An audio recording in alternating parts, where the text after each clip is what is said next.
Alright, welcome to my video. My name is Daniel, and today I'm going to talk to you about the impact of Fed tightening on Indonesia.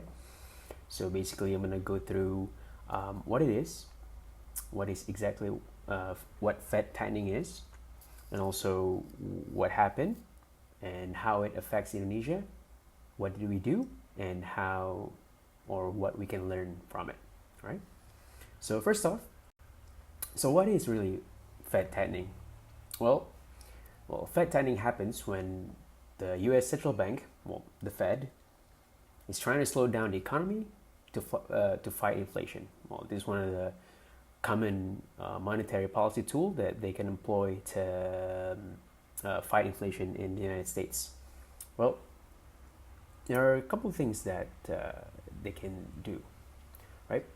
So they can raise the interest rates or the Fed rates, which will effectively make borrowing more expensive, and it has an effect of slowing down the spending within the US and ultimately reduce inflation.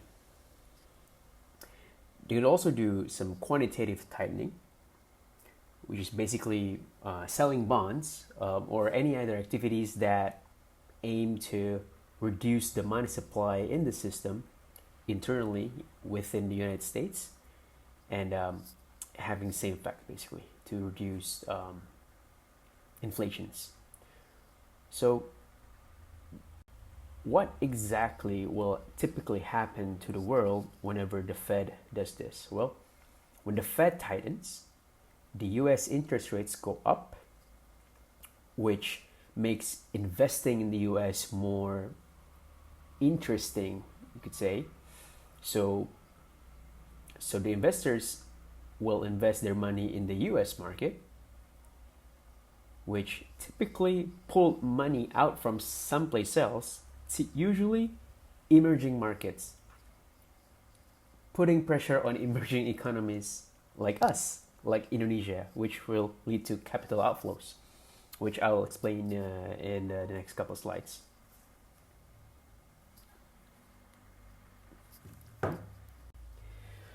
So in 2013, we can kind of see a miniature effect, if you will, about this. So in May 2013, the US Central Bank, the Fed, started talking about slowing down its bond buying program, which at the time was worth $85 billion per month. Now, keep in mind that this was just a talk, right? It's a talk about slowing down the bond buying. Now, it's not quite have the same effect as selling the bonds, which literally a tightening, but it's reducing the bond buying, which kind of have the same effect as selling more. So you're slowing down buying, so you're kind of not buying, so you're selling. So they haven't done this just yet. They're just talking about slowing down the buying. And that alone, just that talk of tapering, caused a strong negative reaction in emerging markets. Well, especially these 5 countries, or so-called the Fragile Five: Brazil, India, Indonesia, South Africa, and Turkey. We can see that the effect right here. Can see that this is the exchange rates, USD to IDR of Indonesia in January 2013 with a baseline of 100. When the tapering happened, it went up to around 3%, and it actually got worse. It went all the way up 20%. It's worsens by 20%. You can see that in more detail here. See the Indonesia here. When the tapering talks happen, it worsens our currency by 3.58%, drop our stock indices by 10%, drop our external forex reserve by 13%, and up the bond yields 64 basis points. Sorry, I mean for bond it's 65 points, 64.75 points, I should say. Now you may wonder, why would bond yield increase whenever when this happened? Well, because the bonds are owned by the high risk countries such as Indonesia or any of the fragile five. Well, these bonds yields need to increase so that the investors want to buy them. Give them more incentive. Well, not incentive, but give them more reason to buy the bond. So this shows that only the talk of tapering, which kind of have the same effect as tightening, which could lead to tightening, has an impact on world's economy, especially the fragile five. So finally, in 2022, Fed did tightening for real, right? So you can see it here on March 16th, 2022. The Fed rate is almost zero, you could say, right? It's 0.25, 0.5%. And it seems like after 16th March of 2022, they keep increasing the Fed rates all the way up to around 5.5% in July of 2023, right? So this tightening really strengthened the US dollar and triggered a broad spillover effects on emerging markets like Indonesia, as I say. You can see here, so this yellow bar is the Fed rate. You can see that it's getting up and up and up, and you can see that our currency, it's weakening and up to a point where around 15,800 rupiah per US dollar, and then it drops down to about 15,200 around 2023. Well, which I'll talk to you about more why did this happen. And we need to keep in mind that this affects Indonesia the most, or emerging countries the most, because most of our debt are owned by foreign countries. Well, not most, but almost all, almost half. So in 2022, for example, our foreign debt is around 400 billion US dollars. 46% of them are held by governments and central banks. So it's like a kind of a domino effect, right? If it affects, since we owed so many countries so much money, anything that happened to those countries in general, especially during a tightening, will affect us as well. So we're really dependent on foreign activities. So another impact to Indonesia is the capital outflows. Like I said before, you can see here, by the end of 2022, there are $11 billion of capital flew out of Indonesia. But our current account is in surplus. Why? Well, I mean, if you think about it, we lost so many. I mentioned before that capital outflows really affects our books, but then why, when we had so much capital outflows, our current account is still in surplus? And this is actually an anomaly, and this only happened in 2022. I think in 2023, our current account is deficit again. It's because of the king coal. King coal. Coal is still king. So there was a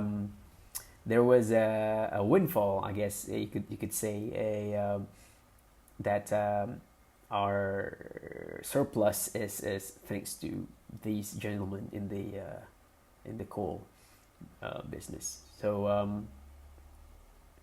So yeah, this was taken from the statement from the Kemenko Bidang Perekonomian.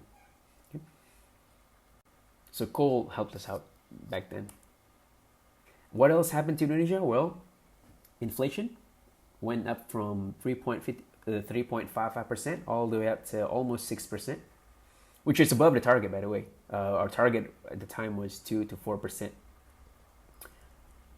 driven by energy imports. Remember, I mentioned in the previous slides that we are still a net importer of energy. So we are really sensitive to fluctuations or global economics.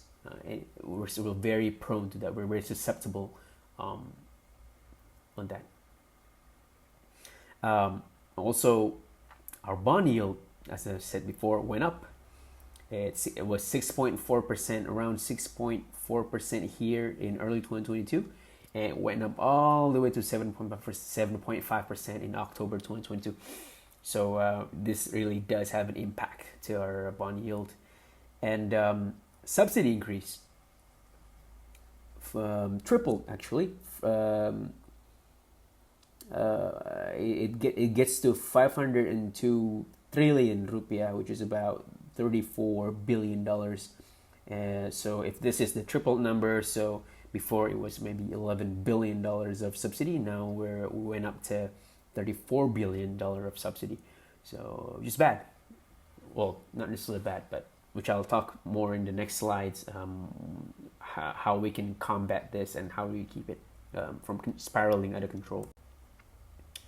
So after all this happened, we kind of learned from our lesson back in 2013, and so we're more prepared this time around. So Bank Indonesia at the time, they quickly attempted to increase our own rates, the Bank Indonesia rate.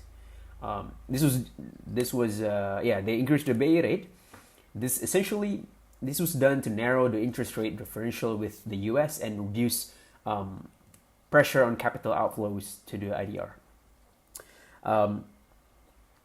which in turn reduces incentives for investors to pull away from Indonesia, right? So when we up the rate, investors will kind of think twice about pulling out their money, because now our interest rates is keeping up, I guess, with the Fed rates. So this hopefully will reduce the pressure on capital outflows. Also, higher interest rate discourage borrowing and spending, hence slowed down the price growth and inflation within the country as well. And also, this is interesting. So another response that we did, we increased the reserve requirement ratio, or in Indonesian it's called Giro Wajib Minimum, which is basically the minimum amount of money the banks must keep at Bank Indonesia and cannot lend out. So all banks operating within the Indonesian soil, they have to keep a certain amount of money that they can't touch, and Bank Indonesia really does keep an eye on this, and they'll actually penalize you for it if you don't have this amount of money, this percentage. So as you can see here, the black line is the reserve requirement ratio. So whenever the tightening happened, Indonesia, or Bank Indonesia at the time, they keep increasing the reserve requirement ratio in the hopes that it reduces the money supply within Indonesia, because you're holding, the banks are holding more money, so you're reducing the money supply in the system within the people, and ultimately keeping rupiah from free falling, maintaining a stable risk profile. Now, all of this, Indonesia has always been a unique country, right? So they're doing this. The Minister of Finance at the time is doing a really great job, because responding to its Fed rates, responding to this tightening, it is really a delicate balancing act, right?